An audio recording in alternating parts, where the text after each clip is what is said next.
नमस्कार साथियों, आप सभी का स्वागत है इंडो जीएस क्लासेस में। हम एंशिएंट हिस्ट्री की क्लासेस कर रहे थे, जिसमें हमने पिछली क्लासों में वैदिक काल, उत्तर वैदिक काल इनको समझ लिया है। मैंने आपसे कहा था उत्तर वैदिक काल कराते समय कि मैं वैदिक साहित्य के लिए अलग से क्लास लेकर आऊँगा। तो आज की इस क्लास में हम वैदिक साहित्य के बारे में पढ़ने वाले हैं, वैदिक लिटरेचर के बारे में पढ़ने वाले हैं। ये क्लास ऐसी है कि आप इस क्लास को किसी भी एग्ज़ाम में यूज़ कर सकते हैं, चाहे कोई छोटा एग्ज़ाम हो या बड़ा एग्ज़ाम हो, क्योंकि ये सारी क्लासेस कॉन्सेप्ट बेस्ड हैं। तो हम वैदिक साहित्य को समझते हैं। वैदिक साहित्य शब्द का अर्थ क्या है? तो इसका अर्थ है वेदों पर आधारित या उनसे प्राप्त साहित्य। अब हम वैदिक साहित्य को दो श्रेणियों में बांटते हैं। वो कौन सी श्रेणियां हैं? वैदिक साहित्य दो श्रेणियों में बांटा गया। पहला है श्रुति, दूसरा है स्मृति। श्रुति का मतलब क्या हुआ, पहले वो समझिए। श्रुति का मतलब हुआ गुरु से मिले ज्ञान को श्रवण करना, मतलब सुनना। और गुरु से मिले ज्ञान को सुनना ही क्या कहा गया? श्रुति कहा गया। तो ऐसा माना जाता है कि ये जो वेद वगैरह थे, ये पहले लिखे नहीं गए। पहले गुरु शिष्य परंपरा के द्वारा, गुरु द्वारा शिष्यों को बता दिया जाता था, फिर वो शिष्य अपने शिष्यों को बताते थे। इसी प्रकार से ये परंपरा चल रही थी। तो हम इसको क्या कहते हैं? श्रुति। और श्रुति जो है हमारे प्राचीनतम ग्रंथ माने जाते हैं और हिंदू धर्म में इनका पहला स्थान है और ये शाश्वत हैं। बाकी अगर हम बात करें स्मृति की, तो स्मृति का मतलब है ज्ञान को सुनकर शिष्य उसे याद करने का प्रयत्न करते थे, और गुरु से मिले ज्ञान को याद रखना ही स्मृति कहलाता है। ठीक, स्मृति का अर्थ क्या हुआ? स्मरण करना या फिर याद रखना। ये पूरक हैं और समय के साथ में ये बदल भी सकते हैं। अब श्रुति को समझिए। श्रुति के अंतर्गत आपके वेद आते हैं चारों, ब्राह्मण ग्रंथ, आरण्यक और उपनिषद। कई बार एग्जाम्स में ये पूछ लिया जाता है प्रश्न के रूप में कि श्रुति के अंतर्गत निम्न में से कौन सा नहीं आता या फिर कौन कौन से आते हैं। तो आपको ये नाम याद होने चाहिए कि श्रुति के अंतर्गत क्या क्या आ रहा है और स्मृति के अंतर्गत क्या क्या आ रहा है।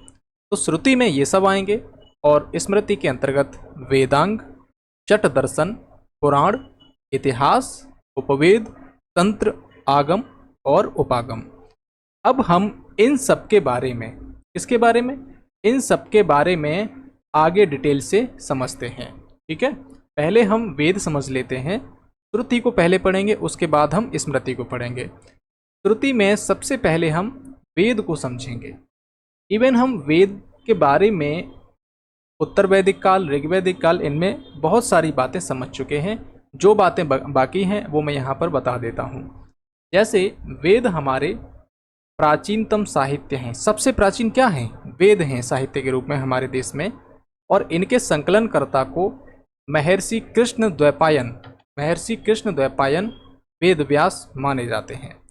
सिंपल शब्दों में कहें तो इनके संकलनकर्ता वेद व्यास को माना जाता है। वेद का तात्पर्य क्या है? वेद का मतलब है ज्ञान। और वेद हैं कितने टोटल? तो वेद हैं 4, ऋग्वेद, यजुर्वेद, सामवेद, अथर्ववेद। ये 4 आपके वेद हैं। इन वेदों को संहिता भी कहा जाता है। पहले जो आपके 3 वेद हैं, जिनमें आपके ऋग्वेद हैं, यजुर्वेद है और सामवेद है, इनको सबको मिला के संयुक्त रूप से वेदयत्री भी कहा जाता है। वेदयत्री। यहाँ पर नोट करने वाली बात यह है कि उपवेद जो हैं वो वैदिक साहित्य का अंग नहीं है, क्योंकि वे वैदिक उत्तर काल के हैं, मतलब वैदिक काल के बाद उनको लिखा गया था। और यहाँ पर उपवेद को भी मैंने ऊपर देखा होगा कि स्मृति के अंतर्गत रखा है। देखिए, उपवेद मैंने यहाँ पर स्मृति के अंतर्गत रखे हैं। अब हम वेद में ऋग्वेद को समझते हैं। हमारे टोटल 4 वेद हैं, जिसमें सबसे पुराना है ऋग्वेद। ऋग्वेद के बारे में हमने डिटेल से ऋग्वैदिक काल जब पढ़ा था तब समझा था। अब हम इसमें थोड़ी बहुत जानकारी और ऐड करते हैं। जैसे कि ये चारों वेदों में सबसे पुराना वेद है। इसकी रचना जो है 1500 ईसा पूर्व से 1000 ईसा पूर्व के बीच मानी जाती है। अब पूरा का पूरा जो ऋग्वैदिक काल है आपका, वो ऋग्वेद के अध्ययन से ही उसको ज़्यादातर उसमें चीज़ें लिखी गई हैं। अब 10 मंडल और 1028 सूक्त हैं इसके अंतर्गत। कितने हैं? 10 मंडल और 1028 सूक्त। आगे समझिए। अब इसमें जो पहला और 10वां मंडल है ये बाद में जोड़े गए प्रतीत होते हैं, अर्थात ये नवीनतम हैं, जबकि अन्य मंडल जो होंगे वो कैसे होंगे, प्राचीनतम। तीसरे मंडल में सूर्यदेव को समर्पित एक गायत्री मंत्र का वर्णन है। जो आपका गायत्री मंत्र है वो ऋग्वेद के तीसरे मंडल में इसका वर्णन है और सूर्यदेव को ये समर्पित है। गायत्री मंत्र की रचना विश्वामित्र ने की थी। भगवान शिव को इसमें रुद्र कहा गया है और ऋग्वेद में भगवान ब्रह्मा का उल्लेख नहीं है। किसका उल्लेख नहीं है, ब्रह्मा का उल्लेख नहीं है। ऋग्वेद और अवेस्ता, अवेस्ता जो है आपका ईरान का एक प्राचीन ग्रंथ है। ऋग्वेद और अवेस्ता इनमें समानताएं मिलती हैं। तो अवेस्ता जो है आपका ईरानी भाषा का पुराना ग्रंथ है। साथ ही आपका ऋग्वेद में 10 राज्य युद्ध का वर्णन मिलता है। 10 राज्य युद्ध मतलब 10 राजाओं के बीच में जो लड़ाई हुई थी उसका वर्णन ऋग्वेद में मिलता है और 10 राज्य युद्ध के बारे में मैंने ऋग्वैदिक काल में आपको बताया है। अगर आपने वो क्लास नहीं की है तो इस जगह एक लिंक शो होगा, वहाँ जाकर आप कर सकते हैं, या फिर इस क्लास के बाद में एक वीडियो शो होगा, वहाँ जाकर आप कर सकते हैं।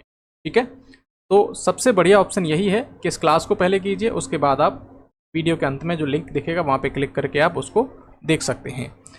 अब यजुर्वेद जो है इसके बारे में समझिए। यजु, इसका शब्द है यजु। यजु का तात्पर्य क्या है, यज्ञ। तो मतलब इसमें यज्ञ से संबंधित जानकारी होगी कुछ। तो यज्ञ से संबंधित इसमें कर्मकांड और मंत्रों का उल्लेख है। इसे बलिदान प्रार्थना की पुस्तक के नाम से भी जाना जाता है और इस वेद को मतलब यजुर्वेद को उच्चारित करने वाले पुरोहित को ये कहा जाता है, मैं इसको प्रोनाउंसिएशन नहीं कर पाता हूँ, इसके लिए क्षमा चाहता हूँ, आप इसको प्रोनाउंसिएट करें, इसको क्या कहा जाता है। तो जो यजुर्वेद को पढ़ेगा उस पुरोहित को ये कहा जाएगा, अघ्वर्यु, शायद ये ठीक होगा। गद्य और पद्य दोनों में संकलित है ये। इसके 2 रूप हमें देखने को मिलते हैं, एक है कृष्ण यजुर्वेद, दूसरा है शुक्ल यजुर्वेद। अब ये जो आपका कृष्ण यजुर्वेद है इसकी सबसे प्रसिद्ध शाखा है तैत्तरीय संहिता और शुक्ल यजुर्वेद की सबसे प्रसिद्ध शाखा है वासनजयी संहिता। अब देखिए हम थोड़ा यहाँ पर डीप में चले गए हैं यजुर्वेद में, तो देखिए इतने डीप में किसी भी एग्जाम में प्रश्न नहीं बनते हैं, इसलिए इतना तनाव लेने की ज़रूरत नहीं है। सामवेद को अब समझते हैं। साम का अर्थ है गान, मतलब इसमें गायन से संबंधित कुछ चीज़ें होंगी सामवेद के अंतर्गत। तो वेद में यज्ञ के अवसर पर गाए जाने वाले मंत्रों का इसमें वर्णन है। साथ ही ये जो वेद है राग या फिर गीतों पर आधारित है। तो गायन से संबंधित आपका जो वेद है वो सामवेद है। इसमें मंत्रों को संगीत में उच्चारण करने की विधि का वर्णन दिया गया है। इसे भारतीय संगीत का जनक भी माना जाता है। साथ ही यहाँ पर एक चीज़ और समझिए, इसमें टोटल 1875 के करीब श्लोक हैं, जिनमें से केवल 75 श्लोक ही मौलिक हैं, बाकी जो श्लोक हैं वो ऋग्वेद से लिए गए हैं और इसके उच्चारणकर्ता को उद्गाता कहा जाता है। तो सामवेद के बारे में इतनी जानकारी बहुत है। अब अथर्ववेद को समझते हैं। अथर्ववेद, इसे ब्रह्मवेद के नाम से भी जाना जाता है। इसके संकलनकर्ता कौन है, अथर्व एवं अंगिरा नामक ये 2 ऋषि थे जो इनके संकलनकर्ता थे। इसके उच्चारणकर्ता को ब्रह्मा कहा जाता है। अथर्ववेद के अंतर्गत आपको जादू टोना, अंधविश्वास ये सब का उल्लेख देखने को मिलेगा। साथ ही इसमें कई रोगों के उपचारों का वर्णन भी दिया गया है। अब आगे हम ब्राह्मण ग्रंथों को समझ लेते हैं। तो ब्राह्मण ग्रंथ क्या हैं, देखिए ब्राह्मण ग्रंथ जो हैं वेदों के भजनों की व्याख्या करते हैं और उसके जो रहस्यमय मंत्र हैं उनका अर्थ इसमें दिया गया है। किसके रहस्यमय अर्थ, वेदों के। प्रत्येक वेद के साथ में कई सारे ब्राह्मण जुड़े होते हैं, जैसे कि ऋग्वेद के साथ में ऐतरेय ब्राह्मण, कौशितकी ब्राह्मण, यजुर्वेद के साथ में आप देखोगे तैत्तरीय एवं शतपथ, और सामवेद के साथ में पंचविश, षड्विश ब्राह्मण और अथर्ववेद के साथ में गोपथ ब्राह्मण। हालांकि ये नाम मुझे लगता है कि एग्जाम इतने डीप में नहीं पूछेगा, कोई तनाव मत लीजिए, याद करने की इन्हें आवश्यकता नहीं है। जो मेन जानकारी है आप केवल उनको रखिए। ब्राह्मण ग्रंथों से वैदिक कालीन समाज और संस्कृति की जानकारी मिलती है।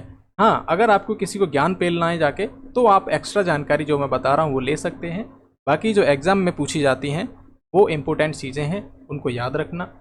आरण्यक, इसके बारे में समझिए। आरण्यक शब्द का अर्थ है वन, क्या है, वन, और इन्हें वन पुस्तकें कहा जाता है। क्या कहा जाता है?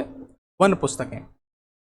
ये मुख्यतः होता क्या था कि जंगलों में जो रहने वाले सन्यासी या फिर विद्यार्थी हुआ करते थे उनके लिए लिखे गए थे, और इन पर एक गोपनीयता का नियम भी लागू किया जाता था, क्योंकि उस समय माना जाता था कि अगर अशिक्षित लोगों को इसकी सामग्री को दिखाया गया तो ये खतरा पैदा कर सकते हैं। इसीलिए इनका अध्ययन, किसका? आरण्यकों का अध्ययन जंगल में रह के किया जाना चाहिए, ऐसी बात कही जाती है।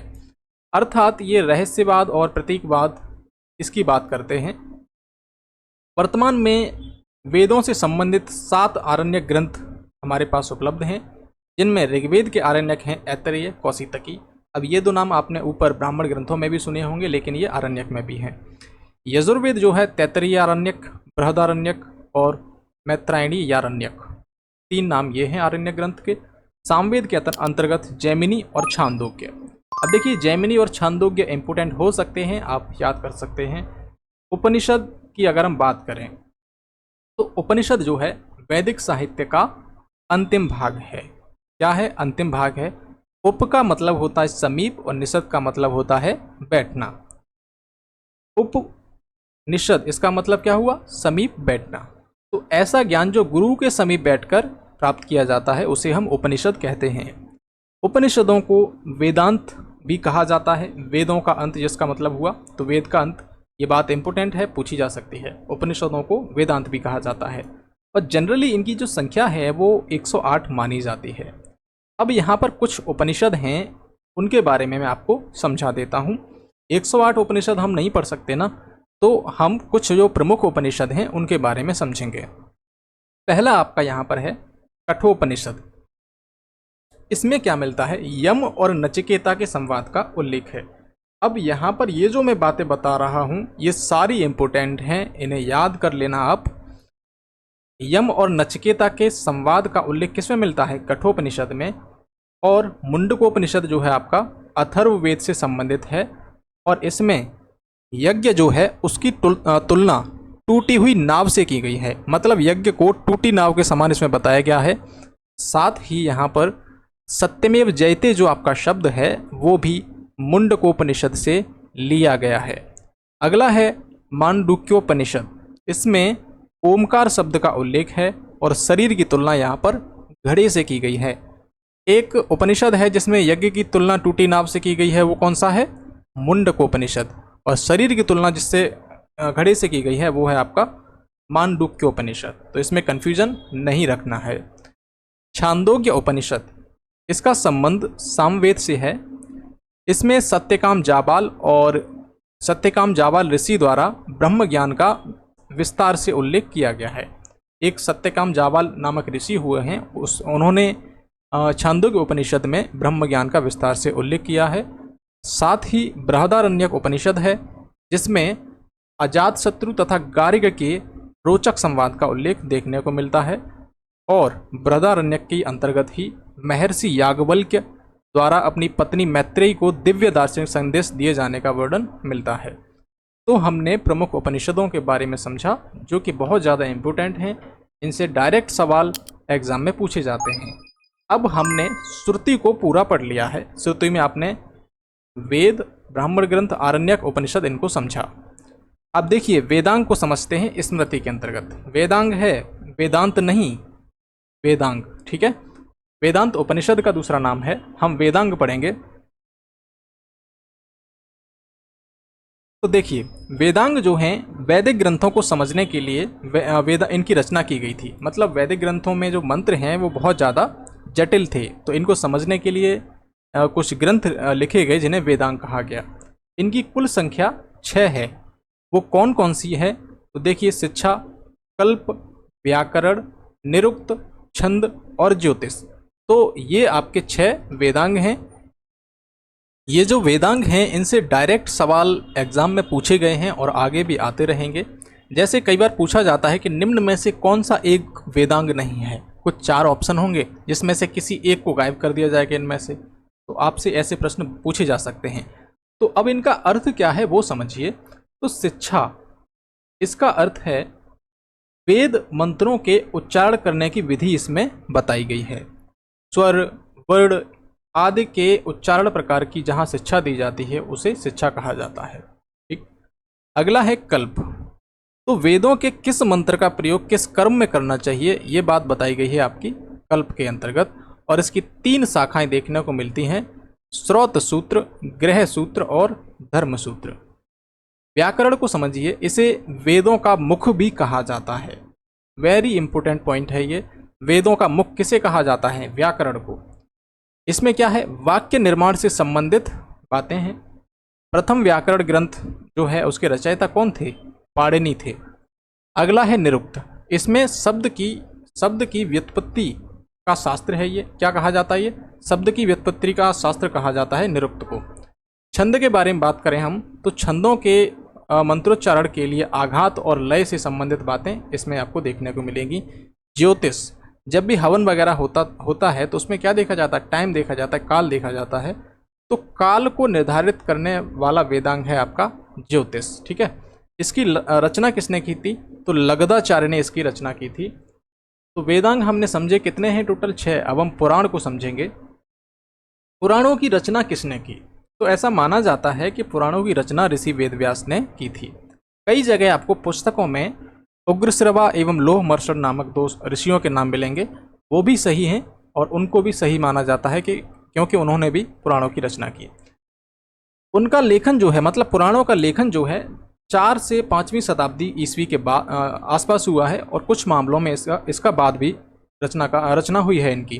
तो पुराणों की रचना मुख्यतः किस काल में हुई? तो उसका जवाब है इनकी रचना मुख्यतः गुप्त काल में हुई थी। हालांकि गुप्त काल के बाद भी पुराण लिखे जाते रहे हैं। इसका सबूत ये है कि जो भागवत पुराण है आपका, ये 10वीं शताब्दी में लिखा गया। स्कंद पुराण आपका 14वीं शताब्दी के अंतर्गत इसकी रचना हुई। हमारे टोटल कितने पुराण हैं? तो इसका सही जवाब है कुल 18 पुराण हैं। कितने हैं? 18, जिनमें मत्स्य पुराण सबसे प्राचीन है। अब पुराणों के बारे में एक बात बहुत इंपॉर्टेंट है कि जो स्त्रियां थीं, शूद्र थे, जिन्हें उत्तर वैदिक काल में वेदों को पढ़ने की अनुमति नहीं थी, ये लोग वेद नहीं पढ़ सकते थे, लेकिन इनको अनुमति किसकी थी? ये लोग पुराणों को सुन सकते थे। अगर कोई पुराण का उच्चारण कर रहा है तो ये लोग वहाँ बैठ के सुन सकते थे। अब समझिए, स्कंद पुराण जो है आपका कब लिखा गया था? 14वीं शताब्दी में। सबसे लंबा है, जिसमें लगभग इतने श्लोक हैं। कितने? 81,100 श्लोक हैं। हालांकि ये संख्या कभी आपसे नहीं पूछी जाएगी। और जो आपका मार्कंडेय पुराण है 18 महापुराणों में सबसे छोटा है। तो इस प्रकार हमने वैदिक साहित्य को समझ लिया है। पुराण, उपनिषद, वेद, इन सब के बारे में समझा।